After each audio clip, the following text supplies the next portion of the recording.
Okay, so we've just had a great workout, and now it's time to cool the body down with some static stretches. I'll show you a few in standing, just in case you're not somewhere that it's easy to do on the floor. But then I'll also show you a floor routine in another video. So for our dynamic warm-up, we had worked from the feet up, but for the cool down, we're gonna go in reverse order. It doesn't really matter which end you're starting at, but we'll just start here. Okay, so sometimes that effort of holding the chin tuck and keeping our head steady with running, the neck might get a little tense. So we're gonna do ear to shoulder for this muscle here called your upper trapezius. So you're gonna tuck that chin a little bit, make the back of the neck long, and then do ear to shoulder. Oftentimes the head wants to start rotating a little bit, but for this one, imagine that your head is between two panes of glass here, so you wanna go directly to the side. You might get enough of a stretch by just hanging your arm at your side, or if you're doing this in sitting, you can even grab the bottom of the chair. But if it doesn't feel like much to you, you could very gently pull up and out by your ear. The reason I say up and out is you don't want to smush your neck. Think of it more like trying to make the space between your shoulder and ear longer.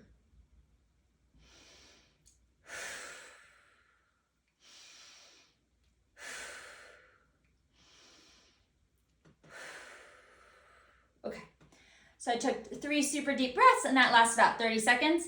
Ideally, each of these stretches you want to hold for about 3 rounds of 30 seconds or 3 really deep breaths, but I'm just going to show you 1 rep of each one. Okay, going to the other side, chin tucked, ear to shoulder first, grabbing that side of the head if it doesn't feel very intense, and elongating.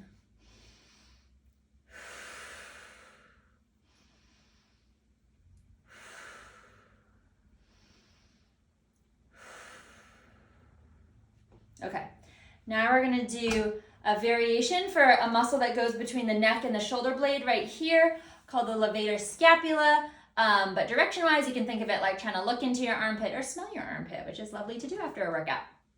So I'm gonna bring my nose towards my left armpit. Again, if it doesn't feel very intense to you yet, you can wrap the opposite arm behind your back just to sort of anchor that shoulder down and lightly pull on the back of your head. Again, not trying to smush your neck further, but more pulling up and out to elongate the space between your shoulder blade and the back of your head.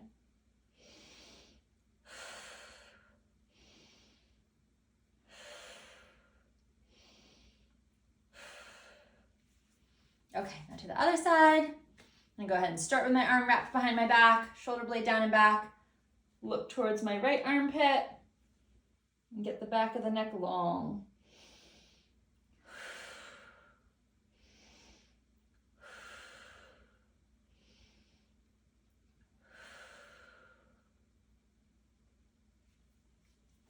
Okay, hopefully your neck's feeling a little looser. And now we're gonna open up the chest a little bit.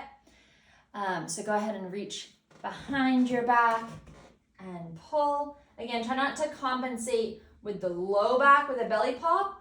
Better to keep a little core engagement and really focus on drawing those shoulder blades down and back and together and feeling an opening across your chest.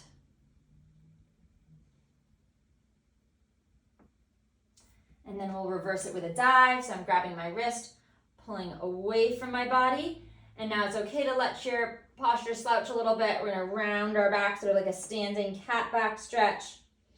With the chest down, it's a little harder to breathe into your chest and belly. It's a great opportunity to focus on expanding the back of the rib cage that oftentimes gets tight. So as you inhale and exhale, really direct air into your back part of your ribs around your bra line area.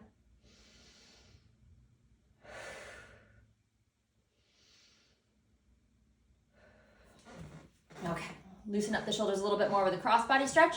So one arm across your body, wrap around that elbow, or if you're really tight, you could just use a hand to gently press instead.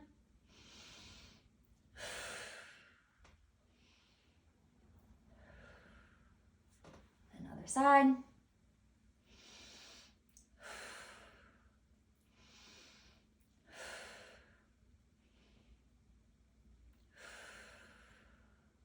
Okay, let's get the side body a little bit here. Reach overhead, that diving position again, and pull to the side. Feel your right side body open on the inhale, And then on the exhale, knit your rib cage together in the front, sort of like you're lacing a corset. Good, big inhale, let it open now on the left.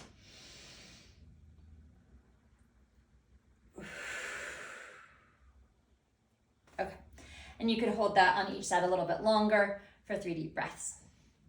Okay, let's go down to the hips now. So we're gonna do a quad stretch. I'm gonna tuck this in again so you can see my low back. So with a simple standing quad stretch, you can just kick your foot behind you and grab your ankle. Now, oftentimes to get the leg back, people end up really trying to do it through their low back, and that can be quite uncomfortable and really not that effective for the quad. So ideally what you're gonna do is brace your core by doing that button and zip feel in your low belly, tucking your tailbone a little bit. If you need to for balance, you can hold on to something. And then catch your ankle, and then you just bring your leg back only as far as you can go, keeping that core lock. And even if my leg doesn't go back as far, I feel it much more in the quad now. And then from the front, I just want to show you, oftentimes the leg ends up out here, but you really want to bring that knee right under your hip socket, even if it means that it can't go as far back. Show you that again from the front here. Got my core engaged, got my ankle. It's a tendency to want to do this when I'm going to pull it under. Good, really feel that.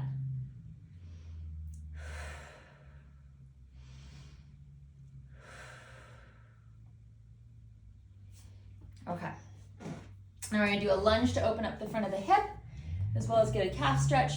Have 1 foot forward, 1 foot back. Your feet should be on ski tracks. That back foot oftentimes wants to cheat and turn out a little bit. So take a peek, make sure your second toe is pointing straight forward. Again, you're gonna tuck the tailbone, and then you're gonna squeeze from the butt to glide forward, which should feel a little different than if you let your belly pop. You might be able to go a lot further, but it's not as specific to that hip flexor area.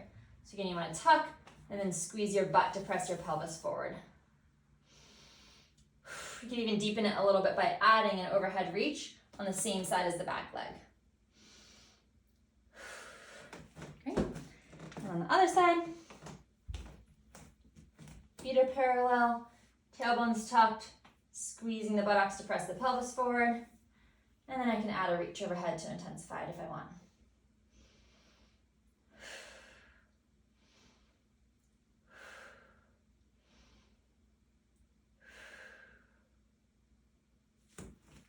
Okay. Let's see, let's do hamstrings now. Again, I'll show you a floor version, but here's an easy standing version. You're going to kick your heel out in front of you. If you're on like a sidewalk, you could also use a curb to elevate that leg a little bit, or like something, a little rise on the playground. Try keeping your chest lifted and then hinging forward from the hip. That's going to feel very different than if you let your back round. Again, I can go further, but I feel it's sort of distributed, some hamstring, some butt, some low back. So for right now, let's focus on the hamstring. So chest lifted, just hinging forward from the hip.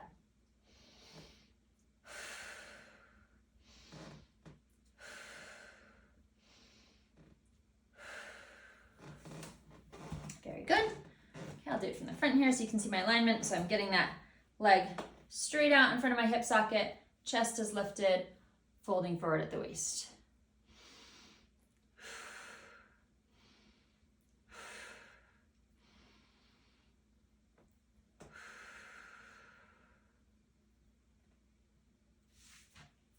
Great.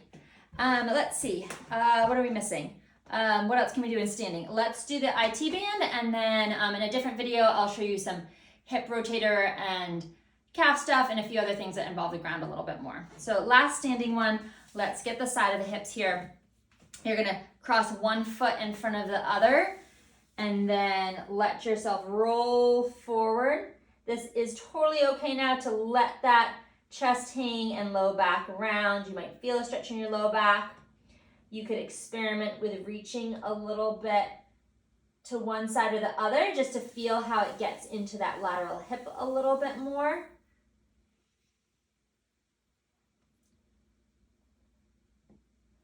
Okay, go ahead and try the other side.